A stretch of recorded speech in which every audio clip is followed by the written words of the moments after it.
الذين يصدون عن سبيل الله ويبغونها عوجا وهم بالآخرة كافرون وبينهما حجاب وعلى الأعراف رجال يعرفون كلا بسيماهم ونادوا أصحاب الجنة أن سلام عليكم لم يدخلوها وهم يطمعون وإذا صرفت أبصارهم تلقاء أصحاب النار قالوا ربنا لا تجعلنا مع القوم الظالمين ونادى أصحاب الأعراف رجالا يعرفونهم بسيماهم قالوا ما أغنى عنكم جمعكم وما كنتم تستكبرون أهؤلاء الذين أقسمتم لا ينالهم الله برحمة ادخلوا الجنة لا خوف عليكم ولا أنتم تحزنون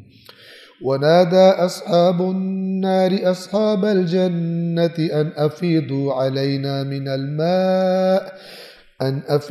علينا من الماء أو مما رزقكم الله قالوا إن الله حرمهما على الكافرين الذين اتخذوا دينهم لهوا ولعبا وغرتهم الحياة الدنيا فاليوم ننساهم كما نسوا لقاء يومهم هذا وما كانوا بآياتنا يجحدون۔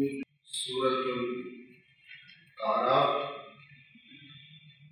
آیت نمبر 38 سے ہم ترجمے اور مختصر وضاحت کا آغاز کر رہے ہیں، لیکن بات پیچھے سے مضبوط کرنے کے لیے آیت نمبر 37 کو ہم تکرار کرتے ہیں۔ آپ کو یاد ہوگا گزشتہ درس میں جو آیات گزری تھی حضرت آدم اور حوا کے ابلیس کے قصے کا بیان تھا، اور اس میں یہ بتایا گیا کہ ابلیس کے وسوسے کا نتیجہ انسان کو شرمندگی کا سامنا کرنا پڑتا ہے، اور گویا کہ شیطان انسان کو پوریا کرنا چاہتا ہے، لباس کروانا چاہتا ہے، جو کہ خلاف ہے جو انسان کی فطرت میں اللہ نے رکھ دی۔ پھر یہ فرمایا تھا کہ یہ مکہ والے جب کوئی بے حیائی کرتے ہیں تو اپنے بزرگوں پہ رکھ کر اسے اللہ پہ ڈال دیتے ہیں کہ ہمارے بزرگوں کو ہم نے یہی کرتے دیکھا ہے اور اللہ نے ہمیں کہا ہے، چونکہ ہمارے بزرگ اللہ کو تو مانتے تھے تو اللہ نے کہا ہے۔ تو پھر اللہ تعالیٰ نے فرمایا کہ اللہ بے حیائی کا حکم نہیں دیتا، اللہ عدل و انصاف کا حکم دیتا ہے۔ اور اسی طرح پھر فرمایا کہ اس سے بڑھ کر آخری جو بات تھی وہ یہ تھی آیت نمبر 37 میں کہ اس سے بڑھ کر ظالم کون ہو سکتا ہے جو اللہ پر جھوٹ بہتان باندھے یا اس کی آیات کو جھٹلائے۔ ایسے لوگوں کو وہ حصہ ملتا رہے گا جو ان کے حق میں لکھا ہے، یعنی دنیا کی زندگی میں جب تک ان کی مہلت ہے، یہاں تک کہ جب ہمارے بھیجے ہوئے ان کی روح قبض کرنے کے لیے آئیں گے تو کہیں گے کہاں ہیں تمہارے وہ جنہیں تم اللہ کے سوا پکارتے تھے، اللہ کو چھوڑ کر پکارتے تھے۔ یعنی اب ان سے کہو تمہیں آ کر اللہ کی پکڑ سے بچائیں، جو تم نے الٹے سیدھے نظریات اپنے، جن کو تم نے اللہ کا شریک بنایا ہوا تھا اور جن کو تم پکارا کرتے تھے اور جن کے بارے میں تمہارا نظریہ تھا کہ وہ ہمیں چھڑا لیں گے، اب اللہ کے سوا تم جنہیں پکارتے تھے وہ کہاں ہیں؟ تو یہ جواب میں کہیں گے وہ ہم سے غائب ہو گئے۔ اور پھر اللہ فرماتا ہے کہ اپنے خلاف خود گواہی دیں گے اس بات کی کہ وہ کافر تھے، یعنی ہم دنیا میں کفر کرتے رہے، اصل میں ہم نے خرابیاں کرنی ہوتی تھی، ان خرابیوں کے لیے ہم دین کی تعریف کرتے تھے اور اس کو پھر بزرگوں پہ ڈال کے اور اللہ پہ ڈال کر ان خرافات کو جسٹیفائی کرتے رہتے تھے۔ آج وہ ساری چیزیں ہم سے گم ہو گئی۔ اب ان سے کیا کہا جائے گا آیت نمبر 38 سے، جو آج ہمارا آج کا درس یہاں سے شروع ہوتا ہے۔ قَالَ ادْخُلُوا فِي أُمَمٍ قَدْ خَلَتْ مِنْ قَبْلِكُمْ مِنَ الْجِنِّ وَالْإِنسِ فِي النَّارِ۔ اللہ فرمائے گا داخل ہو جاؤ ان امتوں میں، ان جماعتوں میں جو تم سے پہلے گزری ہیں، جن بھی اور انسان بھی آگ میں، یعنی تمہارا جو انجام ہم نے تیار کیا ہوا جہنم، اس کی آگ، تم بھی وہیں پہ چلے جاؤ جہاں پر تم سے پہلے والے جو لوگ تھے وہ وہاں پر موجود ہیں، اسی انجام سے تم بھی دوچار ہو جاؤ۔ اب یہ دیکھیے خداوند عالم یہاں پر جو تصویر دکھا رہا ہے جہنم کی، وہ ایک مکالمہ ہے، ایک ڈائیلاگ ہے ان لیڈرز، رہنماؤں اور ان کے فالوورز، پیروکاروں کے درمیان جو دنیا میں آپس میں کنیکٹڈ تھے۔ کچھ لوگ کچھ لوگوں کو فالو کرتے تھے۔ اب جب جہنم میں جائیں گے تو کیا ہوگا، یہ اللہ تعالیٰ ان آیات میں بتا رہا ہے۔ ان سے اللہ کہے گا کہ تم لوگ جن و انس کی ان قوموں کے ہمراہ داخل ہو جاؤ جہنم میں جو تم سے پہلے جہنم میں جا چکی ہیں۔ کلما دخلت امۃ لعنت اختہا، جیسے ہی جب بھی کوئی گروہ کوئی امت، یہ جو لفظ امت ہے یہ حتماً نبی کی امت کے معنی میں نہیں آیا، گروہ کے معنی میں بھی آتا ہے. تو جب جملے میں استعمال ہوتا ہے جس جملے میں، وہاں سے پتہ چلتا ہے کہ مراد کیا کہی جا رہی ہے. بنیادی معنی اس کا ہے ایک ایسا گروہ جو ایک نظریے کی وجہ سے گروہ بنا ہو، یعنی ایک ہی نظریے کو مانتے ہو، ایک ہی قانون کو فالو کرتے ہو، اس کو امت کہا جاتا ہے. سے نکلا ہے، کہتے ہیں ماں کو، یعنی گویا جن کی ماں ایک ہی ہے، اور یہاں ماں ایک ہے یعنی جن کی جڑ ایک ہے، اصل ایک ہے، نظریاتی طور پر یا کسی طور پر. اور اسی لیے انبیاء کے ماننے والوں کو انبیاء کی امت کہا جاتا ہے، کیونکہ ان کی جڑ اور ان کا نظریہ جو ہوتا ہے وہ نبی کی وجہ سے ایک ہی ہوتا ہے. جب بھی کوئی جماعت جہنم میں داخل ہوگی، لعنت اختہا، اپنی بہن پہ لعنت کرے گی. بہن سے کیا مراد ہے؟ توجہ کیجیے. اخت کہتے ہیں بہن کو، اخ کہتے ہیں بھائی کو. اور کیوں بھائی کو اخ کہا جائے؟ اصل میں اخ کا معنی ہوتا ہے ایک دوسرے سے ملتے جلتے، شباہت رکھنے والے. اور بھائی چونکہ ایک دوسرے سے ملتے جلتے ہوتے ہیں، ایک باپ کی اولاد ہونے کے اعتبار سے، ایک ماں کی اولاد ہونے کے اعتبار سے، بعض اوقات شکلوں میں بھی شباہت ہوتی ہے. اس لیے پھر اخت کا لفظ یہاں پہ ایک گروہ جب داخل ہوگا تو اپنے جیسے، اپنے ہم خیال گروہ کو وہاں پر جب دیکھے گا تو یہ نیا داخل ہونے والا گروہ پہلے سے موجود گروہ پر لعنت کرے گا.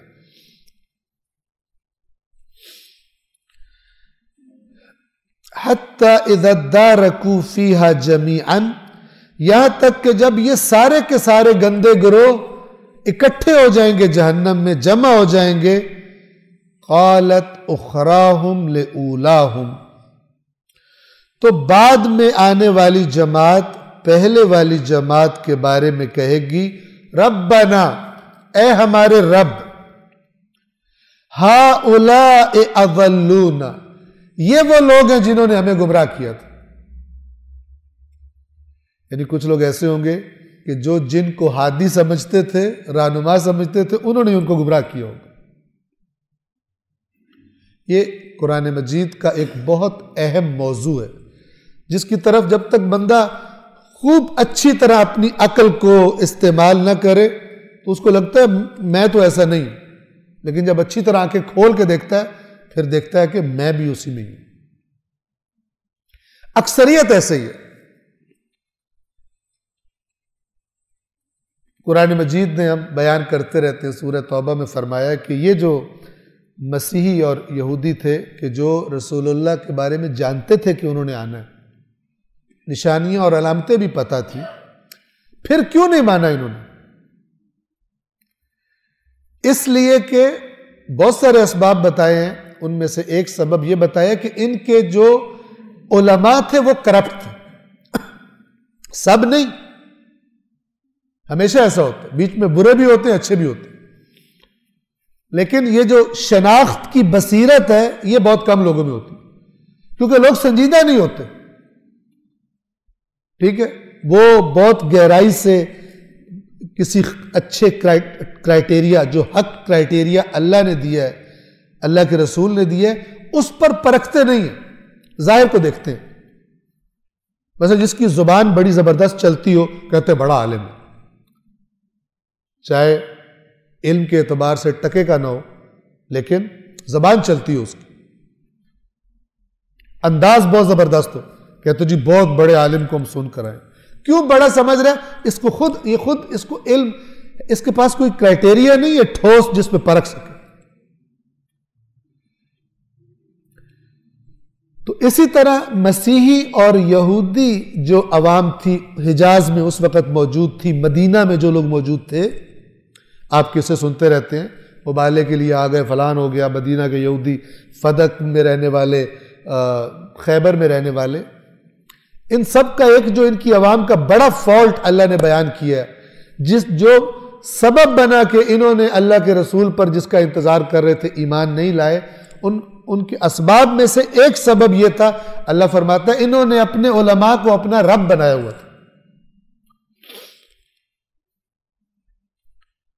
انہوں نے اپنے علماء کو اپنا رب بنا. کیا مطلب؟ ان کو سجدہ کرتے تھے, علماء کے سامنے عبادت کرتے تھے, ان کی نیت سے نماز روزہ کرتے تھے؟ نہیں. ائمہ سے سوال کیا, امام جعفر صادق علیہ الصلوۃ والسلام سے سوال کیا گیا کہ یہ جو اللہ نے کہا ہے کہ انہوں نے اپنے علماء کو اپنا رب بنا لیا تھا, تو اس کا کیا مطلب ہے؟ اللہ کی جگہ ان کی عبادت کرتے تھے. امام نے فرمایا واللہ نہیں, یہ نہیں کرتے تھے, بلکہ جس کو وہ حلال کر دیتے تھے یہ حلال سمجھتے تھے, جس کو وہ حرام کر دیتے تھے یہ حرام سمجھتے تھے, آنکھیں بند کر کے.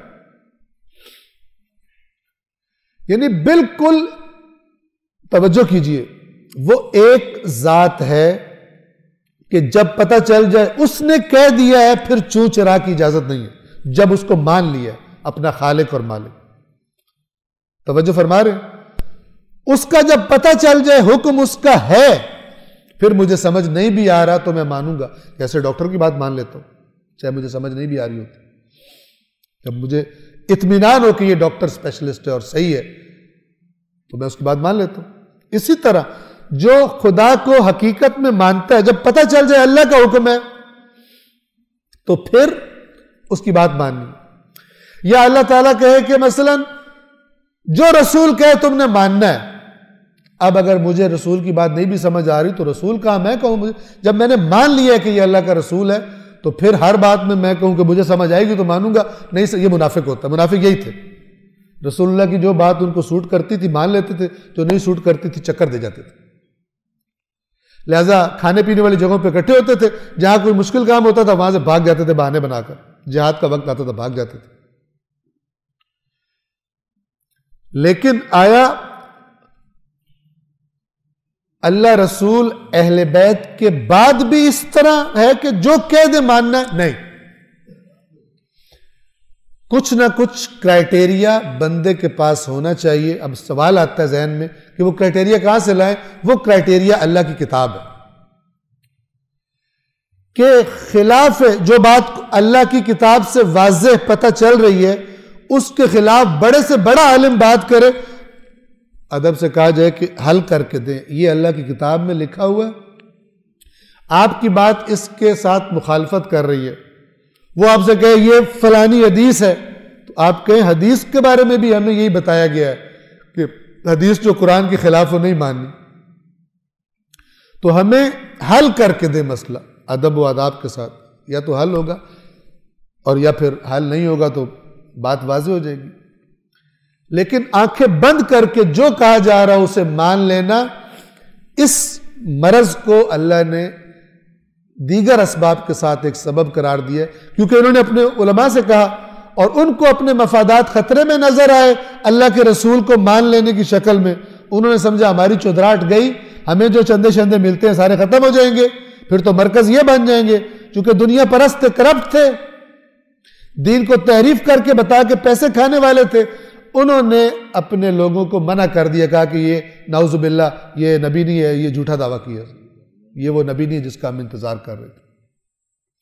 دیدہ دانستہ انکار کر دیا, کیونکہ وارے میں نہیں تھا ان کے اس نبی کو ماننا. پبلک کیوں خراب ہوئی ان کے پیچھے؟ اندھا دھن ان کی ہر بات ماننے کی وجہ سے, اور اپنی کتاب خدا سے, اپنی تورات سے دوری کی وجہ سے. اب اس قسم کے لیڈرز اور ان کے پیروکار دنیا میں ان کو رہنما بنایا ہوا تھا, کیونکہ انہوں نے بتایا تھا ان کو کہ تم سب جنت میں ہو. اب جب یہ پہنچیں گے جہنم میں تو یہ جو پیروکار ہیں وہ دیکھیں گے سامنے تو لیڈر پہلے سے موجود ہیں جن کے نظریات پہ چل کے ہم یہاں پہنچے. تو اللہ تعالیٰ فرماتا ہے کلما دخلت امت لعنت اختہا, جیسے ہی ایک گروہ داخل ہوگا اپنے جیسے اپنے ہم خیال ہم نظریہ دوسرے گروہ کو دیکھے گا, ان پہ لعنت کرے گا, یہاں تک کہ سب کے سب اس میں اکٹھے ہو جائیں گے. تو قالت اخراہم لأولاہم, تو بعد والی جماعت پہلی کے بارے میں کہے گی اے ہمارے رب ہؤلاء اضلونا, یہ ان لوگوں نے ہمیں گمراہ کیا تھا. گمراہ کون کرتا ہے؟ جس سے رہنمائی لی ہو. کہتے ہیں نا میں تو صحیح جا رہا ہوں, تو نے میرا بیڑا غرق کر دیا, تو نے مجھے ٹریک سے اتارا. کہیں گے انہوں نے ہمیں گمراہ کیا ہے. فآتہم عذابا ضعفا من النار، دنیا میں ان کے ہاتھ پاؤں چومتے تھے، وہاں کہیں گے یا اللہ ان کو ڈبل عذاب دے. آتہم عذابا ضعفا، ضعف کہتے ہیں دگنے کو، ان کو دگنا عذاب دے، من النار، آگ سے. قال، اللہ کی طرف سے کیا جواب آئے گا؟ لکل ضعف، دونوں کے لیے ڈبل ہے. ہمارے پاس رحمتیں بھی دینے کو بہت ہے، عذاب بھی بہت ہے. لکل ضعف، اور اس کا یہ کیوں کہا جا رہا ہے دونوں کے لیے ڈبل ہے، وہ اگلی آیت میں آ جائے گا. لکل ضعف، اللہ تعالیٰ فرمائے گا تم دونوں جماعتوں کے لیے ڈبل عذاب ہے. وَلَٰكِن لَا تَعْلَمُونَ، لیکن تم جانتے نہیں ہو. تم جانتے نہیں ہو، یہ اس تم جانتے نہیں ہو سے مراد دنیا کی حالت بھی ہو سکتی ہے کہ جس ٹریک پہ جا رہے ہو، جن کو اندھے ہو کے فالو کر رہے ہو، ٹھیک ہے، اپنا کوئی تمہیں سنجیدگی سے دین کو تم نہیں دیکھتے ہو، اللہ کی کتاب کو نہیں دیکھتے ہو، اندھا دھند چلے جا رہے ہو، تو تمہیں پتہ نہیں ہے کہاں جا رہے ہو.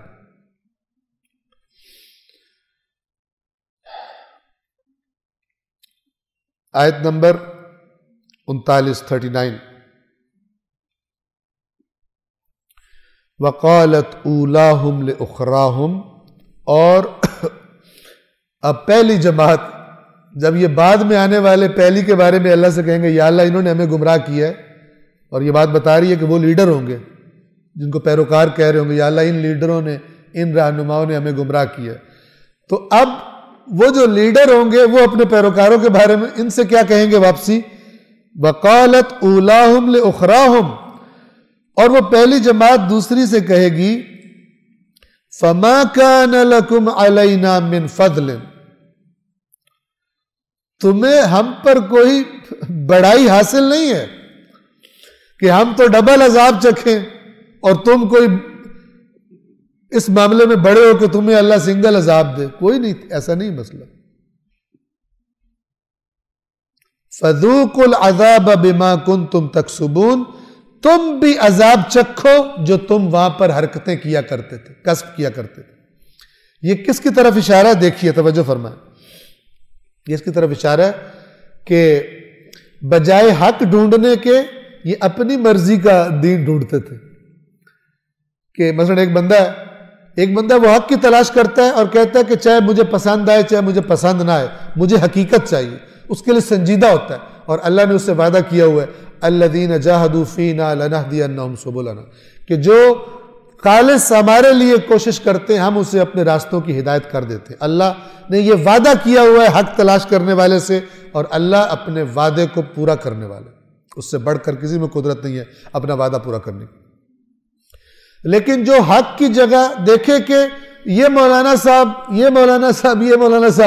میری مرضی کا دین کون بتاتے ہیں، جو میری زندگی کے ساتھ، میرے سٹائل آف لائف کے ساتھ، میری بے ایمانی کے ساتھ جو ذرا فٹ ہو جائے اور اس بے ایمانی کا راستہ بھی کھلا رہے اور جنت بھی مل جائے، وہ کون سے مولانا صاحب دین بتاتے ہیں، وہ کون سے خطیب صاحب بتاتے ہیں، اس کو چوز کر لیتا ہے. یہ حق پرست نہیں ہے، یہ نفس پرست ہے. اس نے حق کو نہیں چنا، اس نے اپنی نفس پرستی کی ہے، چوائس کی ہے اس نے. جیسے کچھ لوگ آگے اپنی مرضی کا کوئی کام جو کرنا چاہتے ہیں وہ سوال کرتے ہیں کہ قبلہ صاحب اس مجتہد کا ہمیں بتائیں جو اس کام کو حلال سمجھتا ہے، میں نے اس کی تقلید کرنی ہے. اصل میں اس نے اپنی خواہش پوری کرنی ہے اور مجتہد کے کندھے پہ رکھ کے کرنا چاہتا ہے. جیسے بے حیائی خود کرتے تھے، کہتے تھے ہمارے بزرگوں کو ہم نے ایسے ہی پایا ہے اور اللہ نے ہم سے کہا ہے تاکہ کریں اپنی مرضی. اور اسی لیے کہا جاتا ہے کہ تقلید میں جمپیں نہیں لگانی ہوتی، اس کا فتویٰ پسند آیا تو ادھر چلے گئے، اس کا فتویٰ پسند آیا ادھر چلے گئے، ورنہ تو اس میں بھی دین میں نفس پرستی آ جائے گی. ایک کی مثلا تقلید کرنی ہوتی ہے، پھر اس کا کوئی فتویٰ آپ کو پسند ہے، کوئی فتویٰ نہیں پسند، آپ وہ نہیں کر سکتے، تبدیلی نہیں کر سکتے اپنی مرضی اور اپنی خواہش کے ساتھ.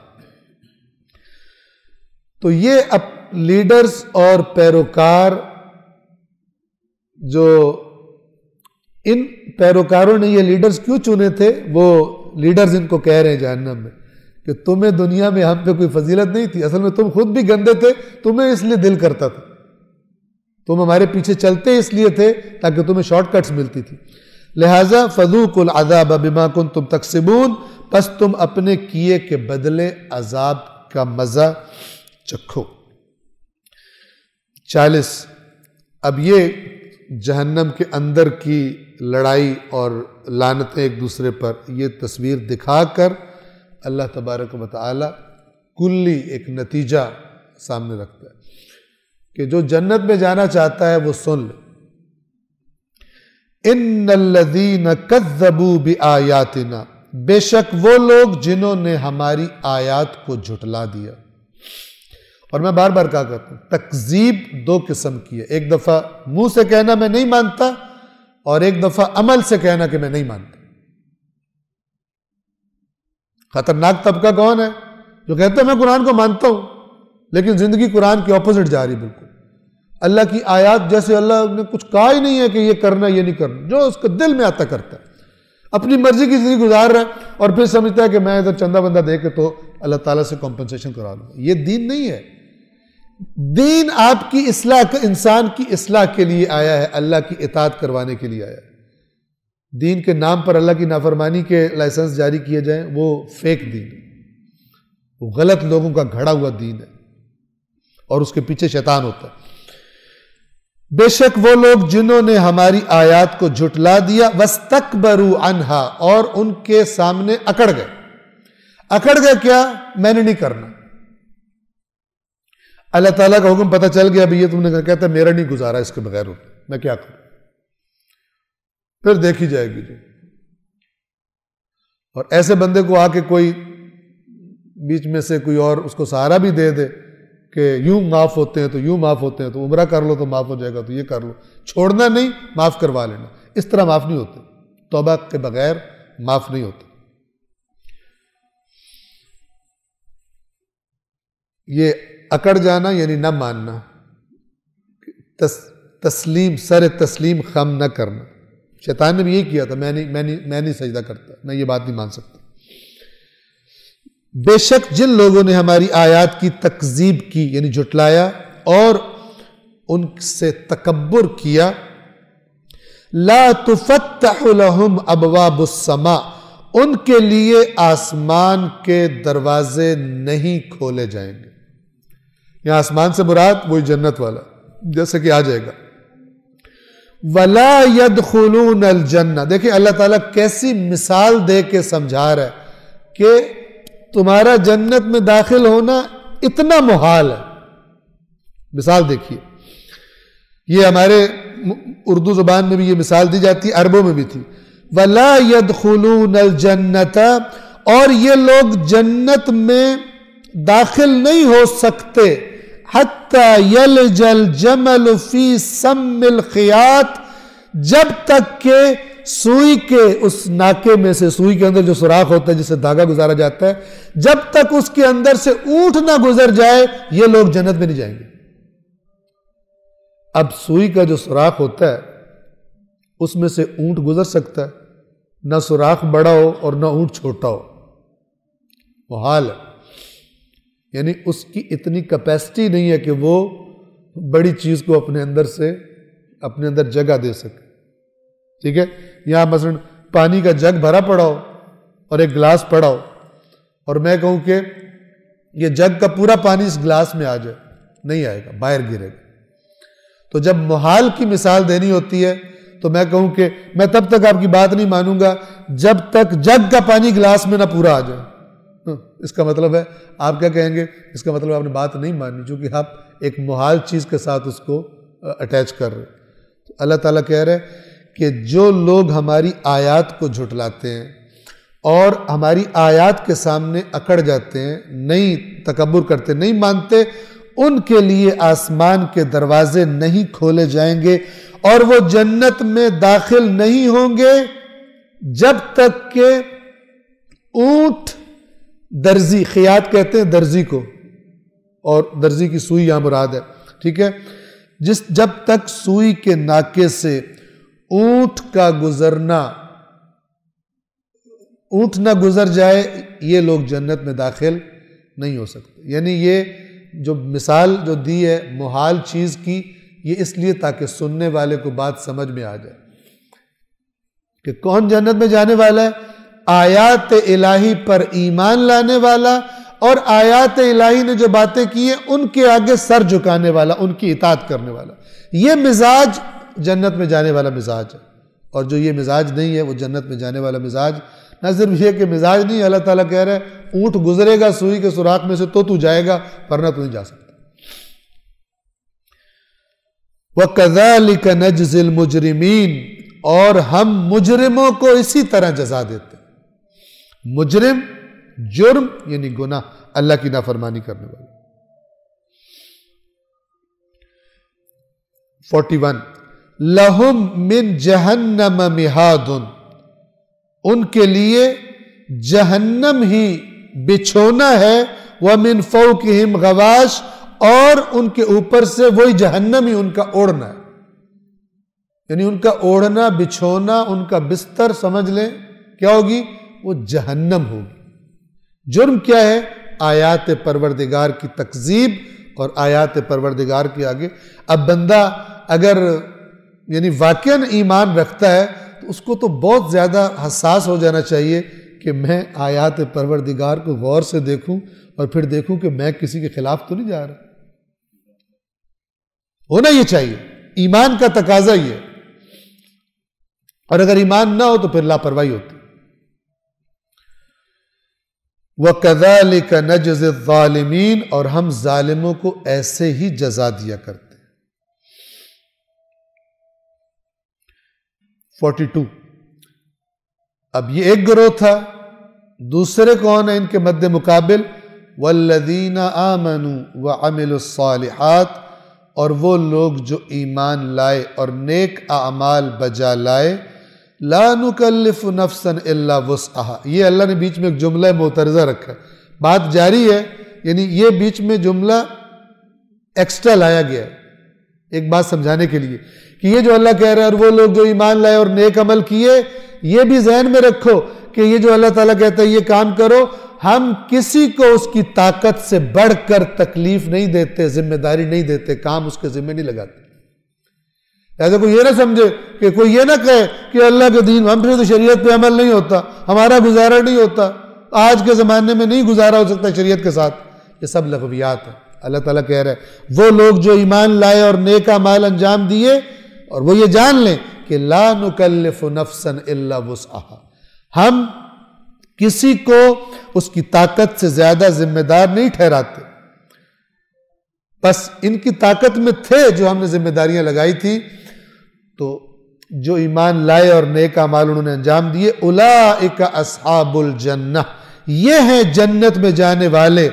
ہم فیہا خالدون، اور یہ ہمیشہ ہمیشہ اس جنت میں رہیں گے.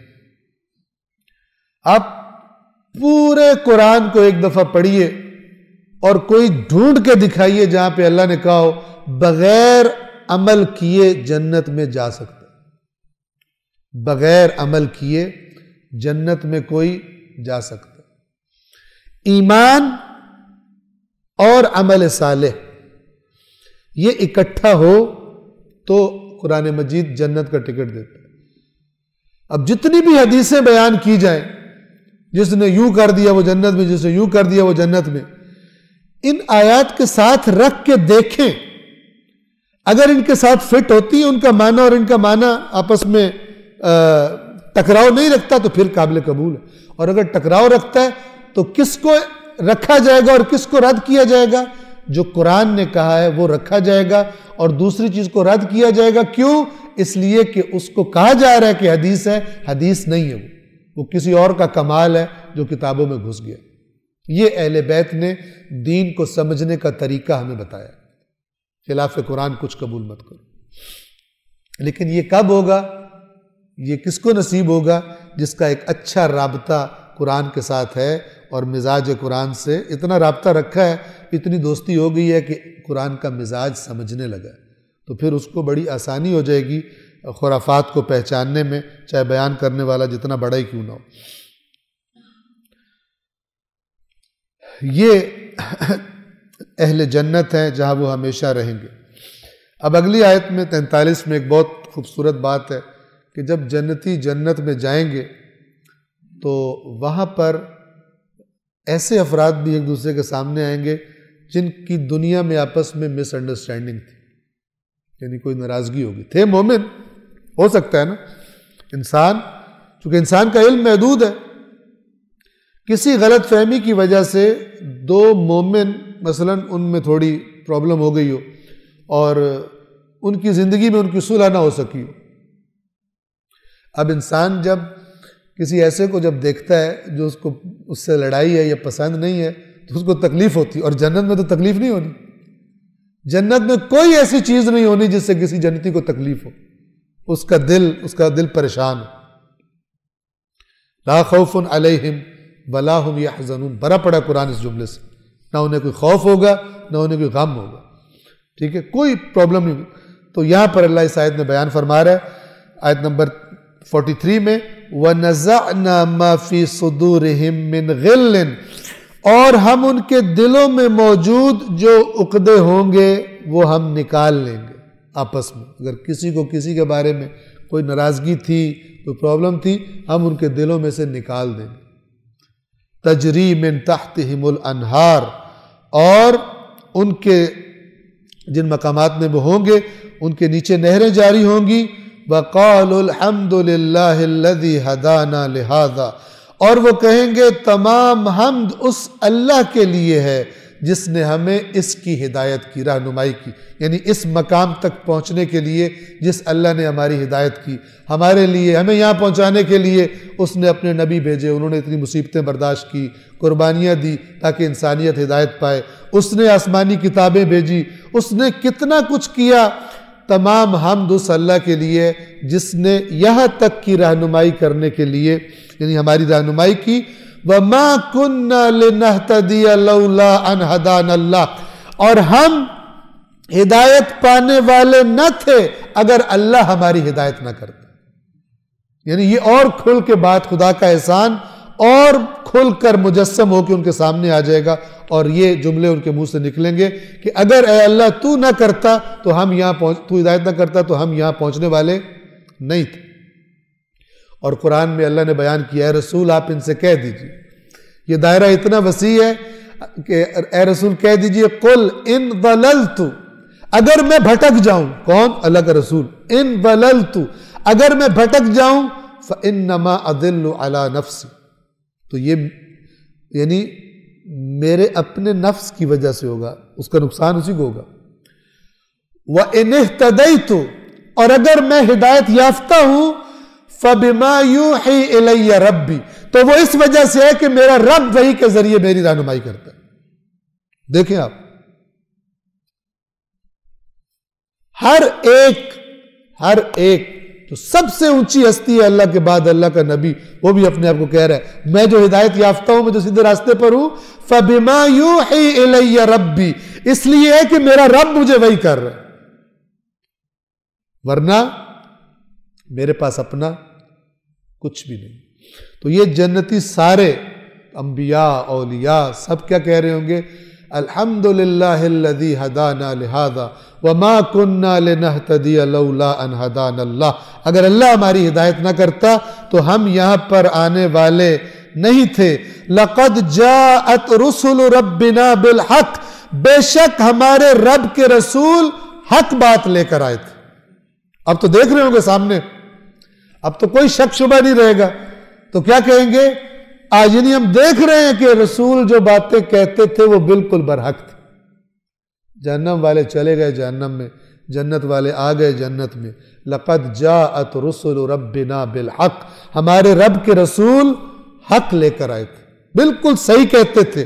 وَنُودُوا، اور انہیں پکارا جائے گا، نودو یہ ندا سے ہے، ان کو ندا دی جائے گی، پکار کر کہا جائے گا ان تلکم الجنہ، کہ یہ ہے وہ جنت، اورثتموہا بما کنتم تعملون، تمہیں اس کے وارث بنا دیا گیا ہے ان اعمال کے بدلے میں جو تم دنیا میں کیا کرتے تھے۔ اب تم اس جنت کے وارث ہو، یعنی تم اس کے مالک کو۔ صلوات پڑھیے محمد و آل محمد۔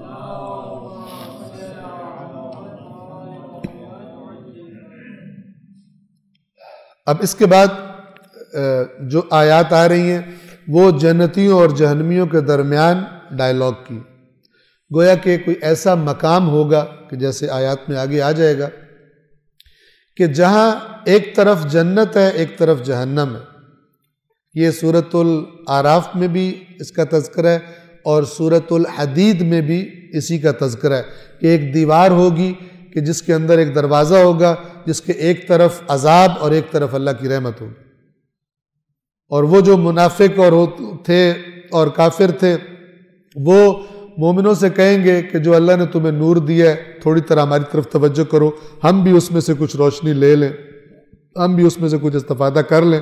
تو ان سے کہا جائے گا پیچھے ہٹ جاؤ، تم جو کچھ کرنا تھا وہ جگہ دنیا تھی، آج تم نہیں کر سکتے یہ کام۔ تو یہاں پر بھی وہی بات ہے کہ وَنَادَى أَصْحَابُ الْجَنَّةِ أَصْحَابَ النَّارِ،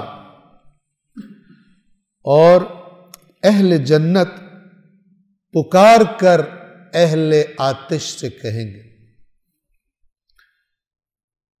ان قد وجدنا ما وعدنا ربنا حقا، جنت والے پکار کر جہنمیوں سے کہیں گے کہ جو ہم سے ہمارے رب نے وعدہ کیا تھا ہم نے تو اسے حق پایا، کوئی بات جو اللہ نے وعدہ کیا تھا کوئی چینج نہیں ہے اس میں، وہی کچھ ہوا ہے جو اللہ نے جو ہم سے وعدہ کیا تھا نیک اعمال کے بدلے میں ہم نے اسے برحق پایا ہے۔ فَهَلْ وَجَدْتُمْ مَا وَعَدَ رَبُّكُمْ حَقًّا، تم سے بھی جو تمہارے رب نے وعدہ کیا تھا، خرابیاں کرتے تھے تم، تو جو رب نے وعدہ کیا تھا تم نے بھی اسے حق پایا، یعنی جو ان اعمال کی سزا اللہ نے کہی تھی رب نے وعدہ کیا تھا تمہیں بھی وہی مل رہی ہے۔ قالوا نعم، جہنمی جواب دیں گے ہاں ہم نے بھی اپنے رب کے وعدے کو برحق پایا۔ فَأَذَّنَ مُعَذِّنٌ بَيْنَهُمْ، تو پھر ایک ان کے دونوں کے درمیان ایک اعلان کرنے والا اعلان کرے گا، اللعنۃ اللہ علی الظالمین، کہ اللہ کی لعنت ہے ظالموں پر۔ جب دنیا میں تھے تو کیوں نہیں خدا کی باتوں پر دھیان کرتے تھے، کیوں نہیں کان دھرتے تھے؟ تمہیں انبیاء کا خلوص، انبیاء کی زحمات، تمہیں کچھ بھی دکھائی نہیں دیتا، صرف اپنی خواہشیں دکھائی دیتی تھی۔ کیا کمی تھی ان شخصیات میں جو ہم نے بھیجی تھی تمہیں دین بتانے کے لیے؟ کس صفت میں وہ کم تھے؟ انسان کی جو صفات ہوتی ہیں جس سے وہ ایک اچھا انسان کہلاتا ہے، کیا چیز ان میں کم تھی؟ تم سے محبت میں کمی تھی، تمہارے لیے تڑپ میں کمی تھی۔ ہمارے انبیاء نے تمہیں سیدھے راستے پر لانے کے لیے کیا کیا نہیں کیا، پھر بھی تم ادھر لگے رہے۔ لعنت اللہ علی الظالمین، پھر وہ اعلان کرنے والا اعلان کرے گا کہ ظالموں پر اللہ کی لعنت ہے۔ اور ہماری جو مکتب اہل بیت کی روایات ہیں ان میں یہ آیا ہے کہ مثلا مولا علی علیہ السلام نے فرمایا کہ وہ اعلان کرنے والا میں ہوں گا قیامت کے دن۔ مولا علی کی جو شخصیت ہے، حتیٰ کہ اہل سنت برادران کی روایات میں بھی معیار ہے۔ ایک روایت ہم نے پہلے بھی شاید یہاں بھی بیان کی ہو کہ ایک شخصیت ہے بہت بڑی، امام احمد ابن حنبل جنہیں کہا جاتا ہے، ایک پورا مسلک ہے جو ان کو فالو کرتا ہے آج بھی۔ 4 ائمہ جن کو اہل سنت فقہی اعتبار سے فالو کرتے ہیں ان میں سے ایک۔ تو ان کے پاس ایک شخص آیا اور کہا کہ یہ کچھ لوگ کہتے ہیں علی قسیم النار والجنہ، علی جو ہے وہ آگ اور جنت، آگ کا اور جہنم اور جنت کا، آگ کا اور جنت کا قسیم ہے۔ قسیم سے مراد یہ ہے کہ یہ معیار ہے تقسیم کا۔ اس نے چونکہ احمد ابن حنبل بہت بڑے محدث تھے، مسند احمد ابن حنبل ایک بہت بڑی حدیث کی کتاب ہے جس کے اندر احمد ابن حنبل کی جمع کردہ روایات، بہت بڑی کتاب ہے۔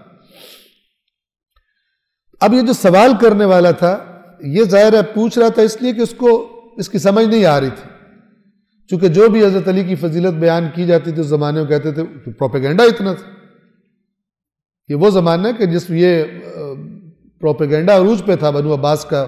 پہلے بنو امیہ نے ظلم کیے اور اس کے بعد بنو عباس نے ظلم کیے اہل بیت کی شخصیات پر، ان کی شخصیات پر بھی اور ان کے اجسام پر بھی، بدن پر بھی اور پرسنالٹی پر بھی بدنام کیا برا بھلا کا.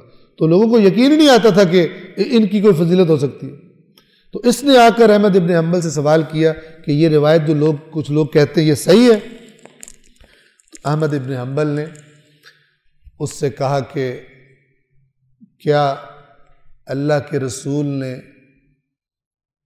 علی سے یہ نہیں فرمایا تھا کہ تجھ سے محبت نہیں کرے گا مگر مومن اور تجھ سے بغض نہیں رکھے گا مگر منافق؟ تو یہ حدیث تو اہل سنت میں معروف ہے. اس نے کہا یہ حدیث صحیح ہے سوال کرنے والے نے. احمد ابن حنبل نے اس سے کہا کہ اب پھر مجھے تو ہی بتا کہ مومن کا ٹھکانہ کہاں ہے؟ اس نے کہا جنت میں. اور منافق کا ٹھکانہ کہاں ہے؟ اس نے کہا جہنم میں. تو اس نے کہا کہ پھر وہ حدیث بھی، وہ بات بھی جو تو کہہ رہا ہے کہ علی معیار ہے جنت اور دوزخ کی تقسیم کا، اس دوسری حدیث کی روشنی میں وہ والی بات بھی برحق ہے. تو علی معیار، لہٰذا یہ جو روایت ہے، ایک روایت جو میں نے عرض کی روایت اہل بیت میں کہ مولا فرماتے ہیں کہ وہ مؤذن، وہ اعلان کرنے والا میں ہوں. اور آپ کو پتہ ہے کہ جو سورۃ توبہ ہے، سورہ برات بھی جسے کہتے ہیں کہ اذان من اللہ و رسول، اور اللہ اور رسول کی طرف سے اعلان ہے کفار کے خلاف. یہ اعلان بھی کس نے کیا تھا؟ اللہ اور رسول کی طرف سے جو اعلان برات تھا یہ کس نے کیا تھا مکہ میں جا کر؟ مولا علی نے کیا تھا. کچھ بعید نہیں، ٹھیک ہے، کہ روز قیامت بھی اللہ تعالیٰ اسی شخصیت سے اعلان کرائے کہ جو معیار ہے، جس کی محبت اور جس کا بغض معیار ہے ایمان اور نفاق کا. فرق مومن میں اور منافق میں جس کی شخصیت کی محبت اور بغض ہو، اس کے بارے میں ایسی کوئی بات بعید نہیں ہے. صلوات پڑھیے محمد و آل محمد.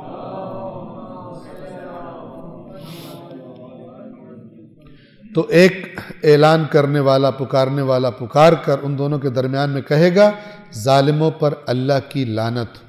کون ہے ظالم؟ آیت نمبر 45 الذین یصدون عن سبیل اللہ. غور سے سنیے گا صفات کیا بتا رہے ہیں. کون ہے ظالم جن لعنت کی جا رہی ہے؟ کہ جو اللہ کے راستے سے روکتے ہیں. اگر ہمارے آس پاس کوئی ایسا دوست ہے، ہمارا رشتہ دار، کہ جب بھی کوئی اچھا کام کرنے لگو وہ کوئی نہ کوئی کیڑا نکال کر اور ہمیں روک دیتا ہے اور ہمارا جذبہ ٹھنڈا کر دیتے ہیں ایک کام، ایسے ہوتے ہیں. یصدون عن سبیل اللہ، اللہ کے راستے سے روکتے ہیں.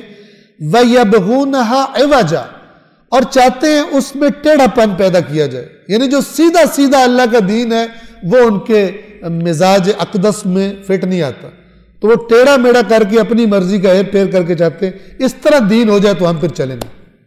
جیسے کافر رسول اللہ سے کہتے تھے یہ باتیں آپ ہماری مان لیں اور تو پھر باقی باتیں ہم آپ کی مان لیں گے، دونوں گھر خوش ہو جائیں. اللہ نے کہا یہ ہے رسول ہرگز آپ نے نہیں کرنا. یہ اللہ کے راستے سے روکتے تھے اور اس میں کجی، ٹیڑھا پن پیدا کرنا چاہتے تھے.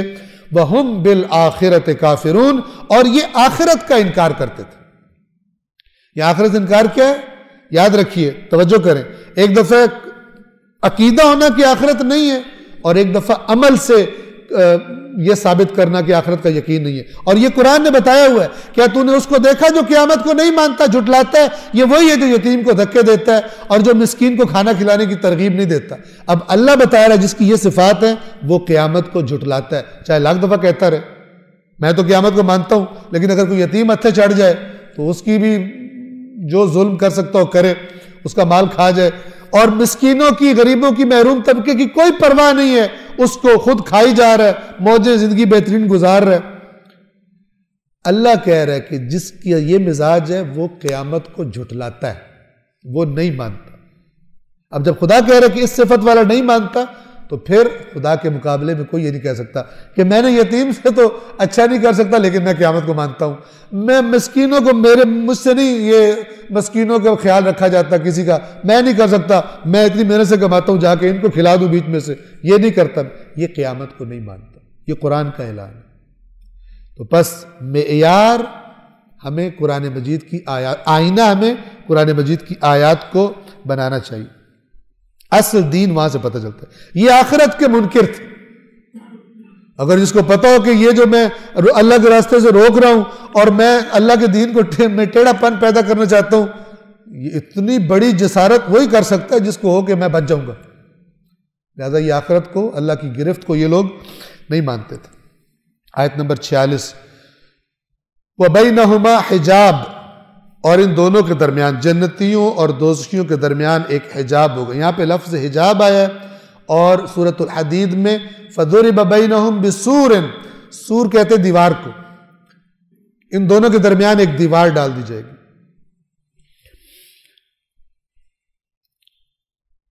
اب وہ جو دیوار ہے وہاں پر کوئی بلند مقامات ہوں گے جن کو قرآن نے اعراف کہا ہے۔ دیکھیے، وَعَلَى الْأَعْرَافِ رِجَالٌ يَعْرِفُونَ كُلًّا بِسِيمَاهُمْ، اور اعراف پر کچھ رجال کہتے ہیں مردوں کو، رجل مرد، رجال جمع ہے اس کی، کچھ مرد ہوں گے کہ جو دونوں کو، جنتیوں کو بھی اور جہنمیوں کو بھی، ان کی شکلوں سے پہچان رہے ہوں۔ وَنَادَوْا أَصْحَابَ الْجَنَّةِ أَنْ سَلَامٌ عَلَيْكُمْ، اور یہ اصحاب جنت کو، یہ قرآن کی مشکل آیات میں سے یہ آیات ہے، چونکہ یہ اصحاب الاعراف کون ہیں ان کے بارے میں بہت ساری بحث ہے، لیکن ہم خلاصہ آپ کو بتاتے ہیں۔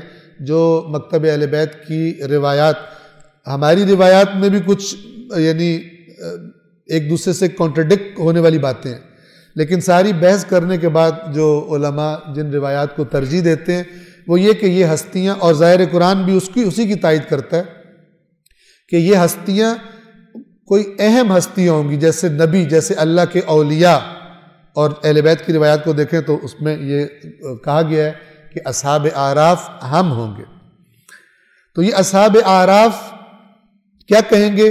پہلے یہ جنتیوں کو پکاریں گے اور کہیں گے سلام علیکم، تم پر سلامتی ہو، لم يدخلوها وهم يطمعون، اور وہ جنتی جو ہوں گے اس وقت گویا کہ جنت میں داخل ہونے والے ہیں، ابھی تک داخل نہیں ہوئے، داخل ہونے کا ان کا جی چار ہے، یہ اصحاب اعراف ان کو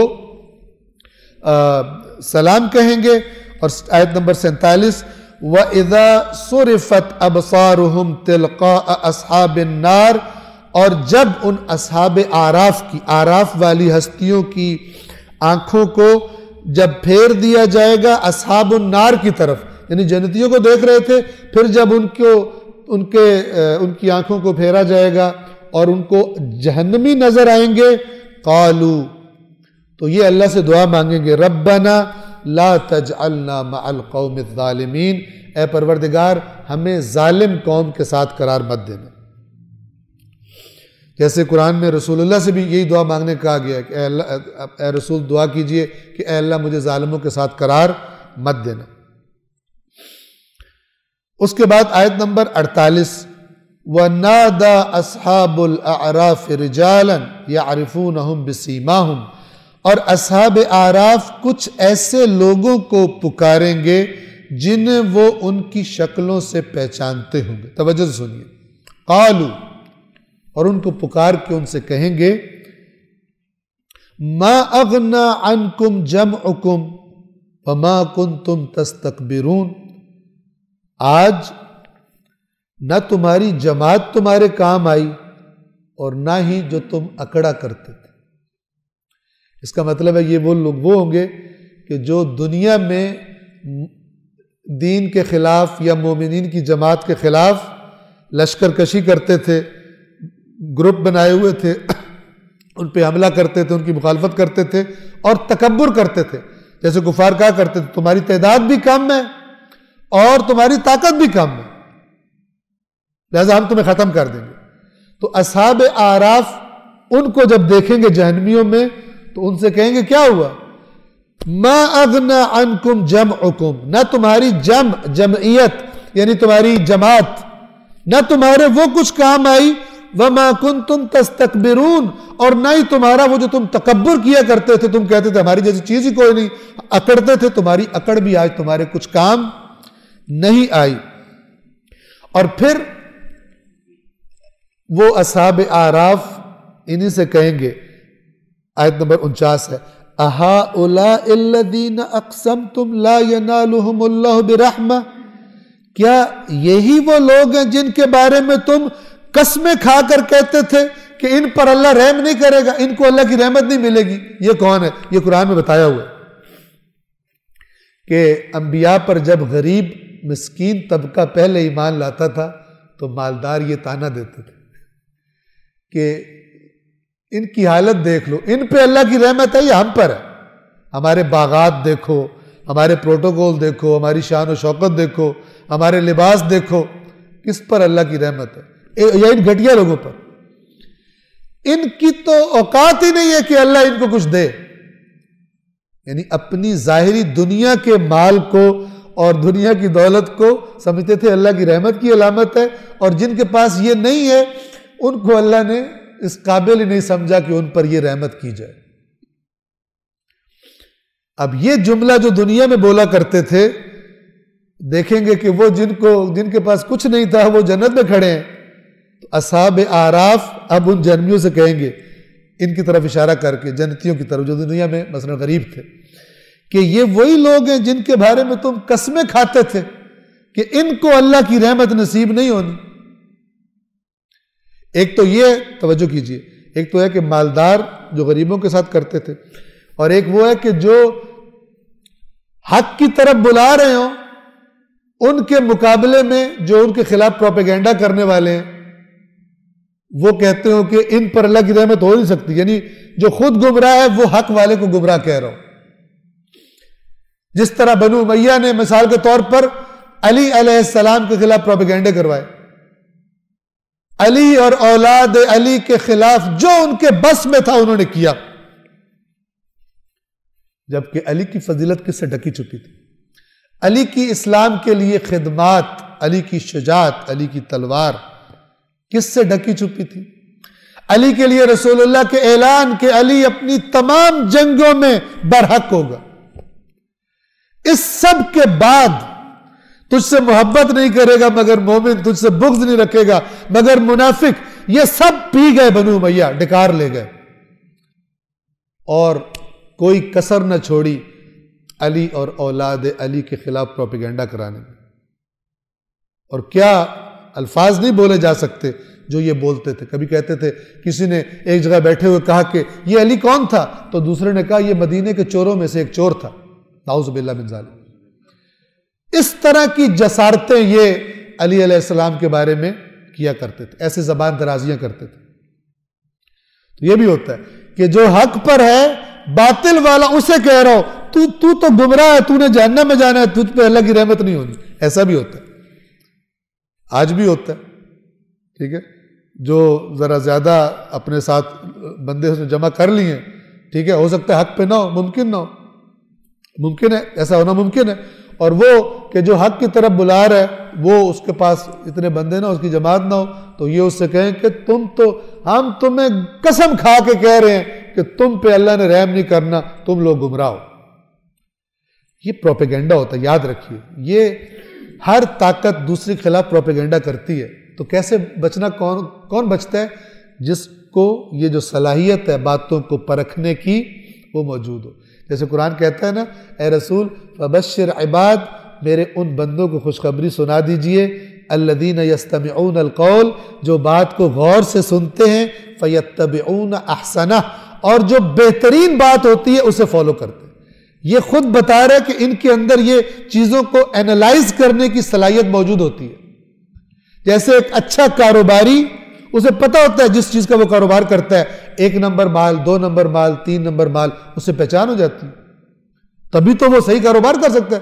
جس کاروباری کو پہچان ہی نہ ہو 1 نمبر 2 نمبر کی، وہ تو ہر جگہ فراڈ لگوا کے آ جائے گا۔ دین بھی یوں ہی ہے، لہذا اللہ نے فرمایا، اور اصول کافی میں روایت ہے، امام نے فرمایا اپنے صحابی کو کہ اے فلان دیکھ، اللہ نے ان کو خوشخبری دی ہے جو عقل استعمال کرتے ہیں، ہر ایک کو خوشخبری نہیں دی اللہ نے قرآن میں۔ اہل بیت کے ساتھ کیا پرابلم تھا؟ لوگ پروپیگنڈوں کی زد میں آئے ہوئے، اہل بیت سے زیادہ کون جن کا مقام رسول اللہ نے بیان کیا ہو، واضح بیان کیا ہو۔ اتنی جب عوام غیر سنجیدگی کا مظاہرہ کرے تو پھر ان جیسی ہستیوں کو بھی معاشرے میں بدنام کر دیا جاتا ہے اور کہتے ہیں یہ تو گمراہ ہے، دین کے ساتھ جو خرابی انہوں نے کی ہے کسی اور نے نہیں کی، یوں بدنام کرتے تھے۔ علی اور اولاد علی یہ اسلام کے دشمن ہے سب سے بڑے، یہ پروپیگنڈا کیا ہوا ہے بنو امیہ کی مشینری نے اور اس کے بعد بنو عباس کی مشینری نے۔ کیا یہ وہی لوگ ہیں جن کے بارے میں تم قسمیں کھا کر کہتے تھے ان کو اللہ کی رحمت نہیں پہنچے گی؟ جیسے آج کل ایک مسلک دوسرے کو کہہ رہا ہوتا ہے قسم ہے تم تو جنت میں نہیں، یہ تو جنت میں نہیں جائیں گے، وہ جواب میں وہ بھی یہی کہہ رہے ہوتے ہیں تم سے بڑی قسم کھا کہتے ہیں تم کبھی جنت میں نہیں جاؤ گے۔ اس آیت کے ذیل میں ایک صلوات پڑھیے محمد و آل محمد پر۔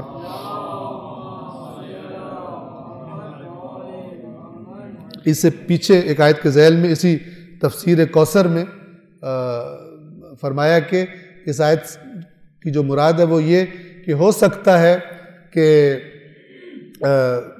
دو مختلف مسلک کے لوگ اللہ تعالیٰ جنت میں جمع کر دے، کہ جو سمجھتے تھے کہ یہ تو جا ہی نہیں سکتا، وہ یہ جا ہی نہیں سکتا، دو مختلف نظریات کے لوگ اللہ تعالیٰ ان کو جنت میں جمع کر دے اور وہاں پہ ان کی نفرت دور کر دے، وہ ایک ہی مسلک سے تعلق نہ رکھتے۔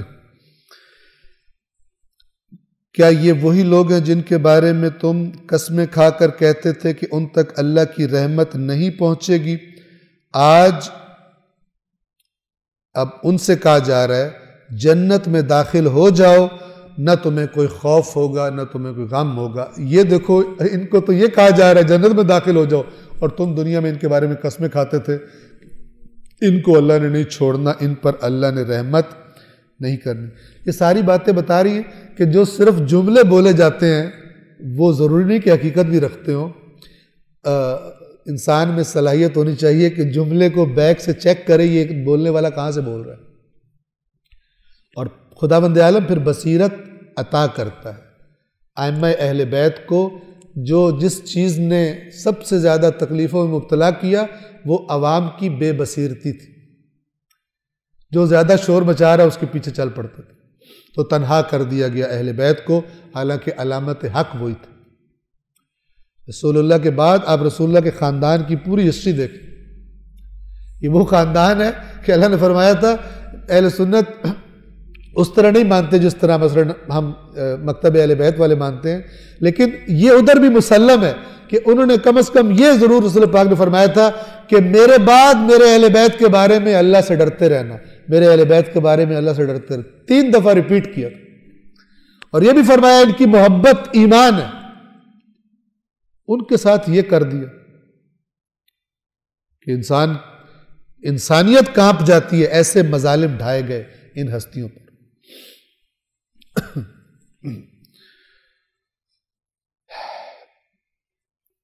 آیت نمبر صلوات پڑھیے محمد و آل محمد پر۔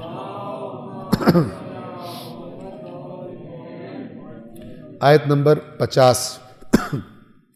وَنَادَى أَصْحَابُ النَّارِ أَصْحَابَ الْجَنَّةِ، اور اہل جہنم اہل آتش پکاریں گے اہل جنت کو۔ کیا کہیں گے جنت والوں سے جہنم والے؟ ان افیدوا علینا من الماء او مما رزقکم اللہ، وہ پانی جو تمہارے پاس ہے اس میں سے تھوڑا سا ہمیں بھی دے دو، یا وہ چیزیں جو اللہ نے تمہیں دی ہیں رزق کے طور پر آج، اس میں سے کچھ ہمیں بھی دے دو۔ قالوا، جنت والے جواب دیں گے ان کو، ان اللہ حرمہما علی الکافرین، اللہ نے آج کافروں پر انہیں حرام کر دیا، آج تمہیں نہ کوئی کھانے کی چیز مل سکتی ہے نہ پینے کی، سوائے ان چیزوں کے جو اللہ نے جہنمیوں کے لیے بتائی ہوئی ہیں قرآن، اللہ نے تم پر حرام کر دیا۔ وہ جو رحمان تھا دنیا میں، سب کو اس نے اجازت دی ہوئی تھی کہ میری نعمتوں سے استفادہ کرو. آج ایسا نہیں ہے. آج وہ نعمتیں ان کے لیے مخصوص ہیں جنہوں نے دنیا میں اس کی اطاعت کی تھی. آج ان کو نہیں، حرام کر دیا اللہ نے. جو دنیا میں نافرمانی کرتے تھے آج انہیں یہ چیزیں نہیں ملے گی. قالوا ان اللہ حرمہما علی الکافرین، جنتی کہیں گے بے شک اللہ نے ان دونوں کو، پانی کو بھی اور باقی رزق کھانے وغیرہ کی چیزوں کو، اللہ نے کافرین پر حرام کر دیا. کون کافر؟ یہ آج کے لیے آخری آیت ہے، ذرا توجہ سے سنیے گا، اس کا میسج بھی سمجھنے والا ہے. یعنی یہ وہ چیزیں جس میں مبتلا ہیں. ہم اپنے آس پاس دیکھیں، سب سے پہلے اپنے آپ کو اور پھر آس پاس، تو اس آیت میں بات بیان ہو رہی ہے اس میں مبتلا بہت سارے لوگ نظر آ جائیں گے. یہ کون لوگ ہیں؟ الذین اتخذوا دینہم لہوا ولعبا وغرتہم الحیاۃ الدنیا. وہ لوگ کہ جنہوں نے اپنے دین کو کھیل تماشا سمجھا ہوا تھا. ان امپورٹنٹ دین ان کے لیے تھا.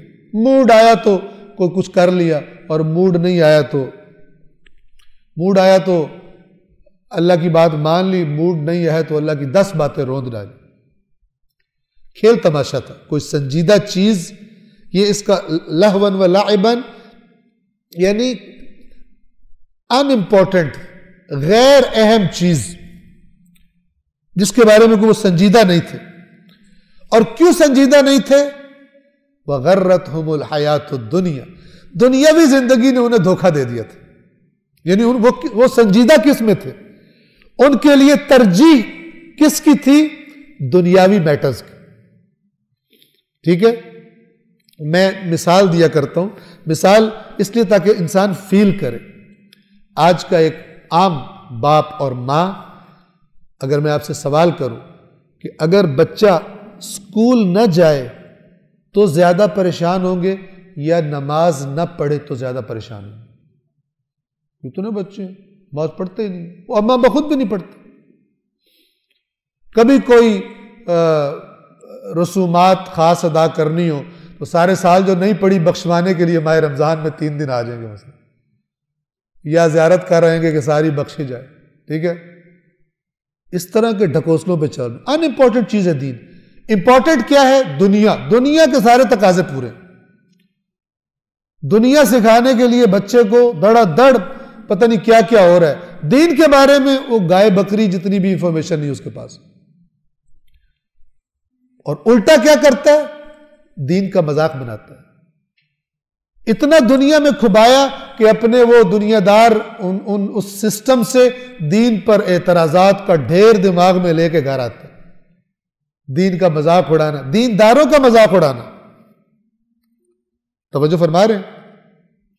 یہ اللہ خداوند جہنمی ہوں گے. کون ہوں گے؟ الذین اتخذوا دینہم لہوا ولعبا. انہوں نے دین کو ان امپورٹنٹ چیز، کھیل سمجھا ہوا تھا. کیوں؟ وغرتہم الحیاۃ الدنیا، دنیا کی زندگی نے انہیں دین کے بارے میں دھوکے میں ڈال دیا تھا. کہتے تھے اصل یہ ہے. فَالْيَوْمَ نَنْسَاهُمْ، تو آج ہم انہیں بھول جائیں گے، ہم انہیں بھلا دیں گے. اللہ کچھ نہیں بھولتا، لیکن رویہ ایسا کر دیں گے جیسے تم ہمیں یاد ہی نہیں ہو، جیسے تمہیں ہم یاد نہیں تھے دنیا میں. فَالْيَوْمَ نَنْسَاهُمْ، آج ہم انہیں بھلا دیں گے اسی طرح كَمَا نَسُوا لِقَاءَ يَوْمِهِمْ هَذَا، جس طرح ان لوگوں نے آج کے دن کی ملاقات کو بھلایا ہوا تھا. ایسی زندگیاں گزار رہے تھے جیسے کچھ کسی نے پوچھنا ہی نہیں ہے، سنجیدہ نہیں لیا. تو جس طرح یہ ہمیں اس دن کو بھولے ہوئے تھے، اس دن کی ملاقات کو بھولے ہوئے تھے، اسی طرح، کیونکہ دنیا، آخرت جو ہے، آخرت کیا ہے؟ الدنیا مزرعۃ الآخرہ، دنیا آخرت کی کھیتی ہے. جو یہاں بویا وہ وہاں کاٹیں گے. یہاں اس کو بھولے رہے، وہاں تمہیں بلا دیا جائے گا، گویا کہ تم کوئی چیز ہی نہیں یاد رکھنے والی. اور یہ جو لفظ ہے نا نسیان جسے کہتے ہیں، اس کا جو اصل معنی ہوتا ہے اس لیے کسی چیز کو بھول جانا کیونکہ وہ امپورٹنٹ ہی نہیں ہے. بعض دفعہ انسان جب کہیں جائے، سامان جیبوں شیبوں سے نکال کے، بیگ سے نکال کے رکھے، تو کچھ چیزیں ہو سکتا ہے بہت اہم ہو، وہ ساری چیک کرتا ہے، یہ ہے، اور ان امپورٹنٹ چیزیں بعض اوقات کیونکہ اس کو ذہن میں نہیں رہتی تو بھول جاتا ہوں، اسے کہتے ہیں نسیان۔ اصل میں اس کا معنی یہ ہوتا ہے، بعد میں اوورآل بھولنے کے معنی میں آیا۔ تو جس طرح تم نے غیر اہم سمجھ کے اس کو بھلایا ہوا تھا، اسی طرح تمہیں بھی بھلا دیا جائے گا غیر اہم سمجھ کے۔